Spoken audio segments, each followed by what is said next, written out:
жер Максат айылы. Күттүрүлгөн, өрттөнгөн үйлөр. Өзгөчө кырдаалдар министрлиги Баткен жана Лейлек райондордун аймагына кыргыз-тажик чек ара чатагына жабыркаган туракчы имараттардын тизмесин берди.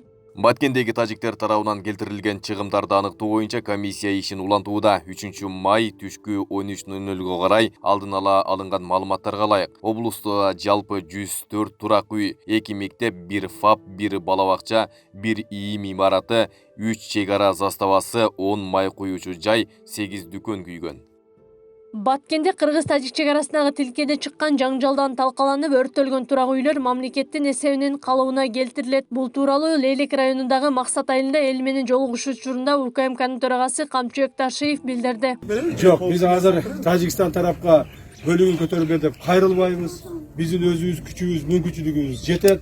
Өзүбүздүн мүмкүнчүлүгүбүз менен биз өзүбүздүн элибизге үйдү курабыз. Эгерде кайсы бир убакытта Тажикстан тарап ошо кылган иштерине өкүнүп жардам берем деп, то есть ошол биз ошо кылган бизге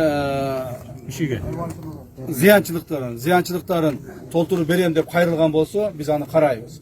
Бирок азыркы күндө биз Тажикстандан жардам бер деп суранбайбыз. Үйүнөн ажыраган тургундардын үйлөрү сентябрь айынын аягына чейин толук бүтөрүн УКМК төрагасы кошумчалады. Ага чейин жашоочулар чатырларда жашап турууга аргасыз. Өзгөчө кырдаалдар министрлигинин берген калааттарды жашап турушат. Андан сырткары биздин боорукер адамдарыбыз көп. Ар ким өз үйлөрүн берип атышат. Ошол үйлөрдө жашап турат. Эң акыркы үйдү биз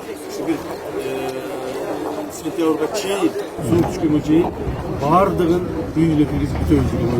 Өкмөт Баткендеги кыргыз-тажик чек арасындагы чатакта документтери жок кылынган жарандарга көмөк көрсөтөт. Бул тууралуу өкмөттүн маалымат кызматы билдирди. Өкмөт башчы Улукбек Марипов билдиргендей, тажиктер менен болгон окуялар бир катар көйгөйлөрдү пайда кылды.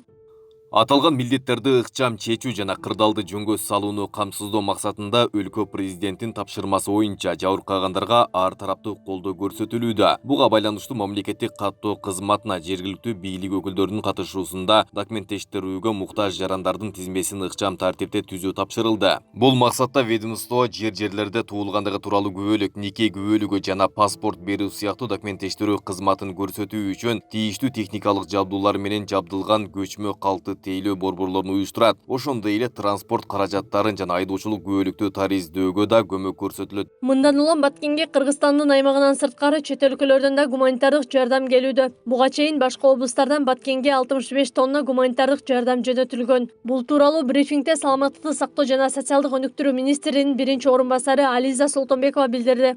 Өкмөттүн алдында Баткенге жардам деген штаб түзүлгөн. Штаб күнү-түнү иштеп жатат. Баткенге 65 тоннадан ашык гуманитардык жардам жөнөтүлдү. Жүк өзгөчө кырдаалдар министрлигинин коштоосуна жөнөтүлүп жатат. Гуманитардык жардам көрсөткөндөргө ыраазычылык билдиребиз. Баткенге Сауд Аравиядан 47,5 тонна азык-түлүк түрүндөгү гуманитардык жардам келе жатат. Бул тууралуу өзгөчө кырдаалдар министринин орун басары Урматбек Шамырканов билдирди. Анын айтымында Талас элинен 10 тонна гуманитардык жардам жолго чыгуу алдында турат. Чүй Ош облусунан жана Бишкектен 10 тонна жүк. Мындан сырткары Дордо ишканасынан дагы 10 тонна. ОКМ тарабынан 20 тонна un, 5 тонна май, 5 тонна кумшекер жүктөлүп жолго чыкканы турат. Аклай Карабаева, регион.